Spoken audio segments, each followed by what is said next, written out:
अहमदाबादच्या मेघानीमध्ये air इंडियाच्या विमानाचा भीषण अपघात। टेक ऑफ करताच विमान भिंतीला धडकलं। अपघातामध्ये सर्व 242 प्रवाशांचा आगीमध्ये होरपळून मृत्यू। एपी वृत्तसंस्थेचा दावा। एअर इंडियाचं क्रॅश झालेलं विमान अहमदाबादच्या बीजे मेडिकल कॉलेजमधील वसतिगृहावर कोसळलं। मेसमध्ये मुलं जेवत असताना मोठी दुर्घटना। तिघांचा मृत्यू तर 50 विद्यार्थी जखमी झाल्याची माहिती। गांधीनगरहून राष्ट्रीय आपत्ती प्रतिसाद दलाची 3 पथकं बचाव कार्यासाठी घटनास्थळी। 90 कर्मचाऱ्यांचा समावेश, तर वडोदराहून आणखी काही एनडीआरएफची पथकं पाठवण्यात येतील। माजी मुख्यमंत्री विजय रुपानींसह एकूण 242 नागरिक विमानात होते। यामध्ये 169 भारतीय, 53 ब्रिटिश, 7 पोर्तुगीज तर 1 कॅनेडियन नागरिक देखील या विमानात प्रवास करत होता। काही लहान मुलांचा देखील समावेश। अहमदाबाद दुर्घटनेमधील मृतांची ओळख पटवण्यासाठी डीएनए टेस्टची व्यवस्था। गुजरातचे मुख्य आरोग्य सचिव धनंजय द्विवेदी यांची माहिती। भीषण दुर्घटनेमध्ये मृतदेह पूर्ण जळाल्यानं ओळख पटवणं अडचणीचं।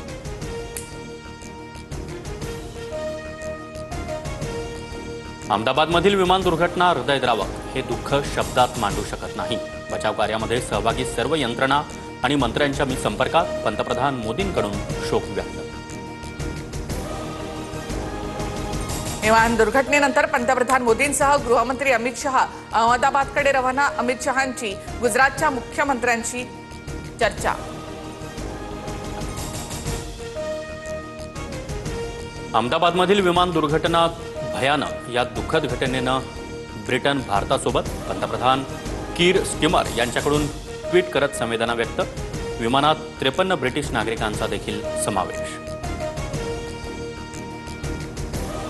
अचानक एक स्फोटक आवाज आला। समोर काळसर धुराचे मोठे लोट दिसले। धावत पोहोचले त्यावेळी अपघातग्रस्त विमानाचे अवशेष आणि मृतदेह सगळीकडे विखुरलेले होते। प्रत्यक्षदर्शींनी सांगितला अपघाताचा थरार।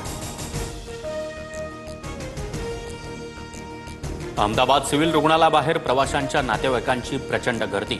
आपल्या प्रियजनांबद्दल माहिती मिळवण्याचे प्रयत्न। प्रशासनाकडून योग्य माहिती मिळत नसल्यानं नातेवाईकांचा संताप। एअर इंडियाच्या अपघातग्रस्त विमानामध्ये सुनील तटकरे यांच्या नातेवाईक, अपर्णा महाडिकही क्रू सदस्य होत्या। अपर्णा या तटकरे यांच्या भाच्याच्या पत्नी।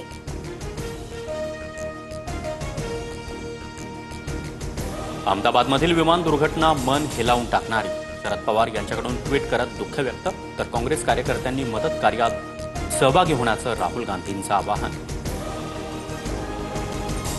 एअर इंडिया विमान दुर्घटनेची चौकशी केली जाणार। उड्डाणाच्या वेळीच एअर इंडियाच्या विमानामध्ये तांत्रिक बिघाड झाल्यामुळे अपघात झाला, अशी सूत्रांची माहिती। अपघात होण्याआधीचा एअर इंडियाच्या विमानातील व्हिडिओ प्रवाशाकडून ट्विट। विमानातील एसी, स्क्रीन टच टीव्ही बंद। दिल्ली ते अहमदाबाद विमानातून या तरुणानं प्रवास केल्याचा दावा। हेच विमान नंतर लंडनसाठी उड्डाण घेतलं होतं।